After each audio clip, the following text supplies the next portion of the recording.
एक गांव में एक पंडित जी रहते थे। उनकी शादी को काफी समय बीत गया था, लेकिन उनके घर में छोटे बच्चों की किलकारी अभी तक नहीं गूंजी थी। इस बात को लेकर उनके घर में रोज क्लेश होती रहती थी। उसकी पत्नी बहुत ही घमंडी और गुस्से वाली औरत थी। वो बात बात पर पंडित जी को ताने देती रहती, उनका जीवन दुर्भाग्य कर दी थी। एक दिन पंडित जी ने सोचा, यहाँ से कहीं दूर चला जाता हूँ, फिर यह मुसीबत मुझसे कभी झगड़ा नहीं करेगी। फिर यह सोचकर पंडित जी सुबह सुबह वहां से निकल पड़े। पंडित जी चलते चलते एक नदी के किनारे पहुंचे। पंडित जी को चलते हुए काफी समय बीत गया था, इसलिए उन्होंने सोचा कि यहाँ पर रुककर थोड़ा सा विश्राम कर लिया जाए और कुछ भोजन कर लिया जाए।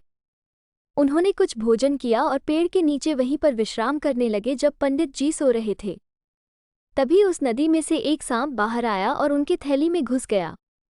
थैले में सरसराहट हो रही थी, इसलिए पंडित जी की आंखें खुल गई। उन्होंने जब थैली में देखा तो एक सांप बैठा हुआ था। उन्होंने तुरंत उस थैली को बांध दिया और सोचा कि क्यों ना मैं घर वापस चला जाऊं और अपनी पत्नी को इस थैली को दे दूंगा। जब वह इस थैली को खोलेगी तो वह तुरंत मर जाएगी, यह सांप उसे डस लेगा और मेरा पीछा उसे छूट जाएगा। यही विचार करके पंडित जी वापस अपने घर चले गए।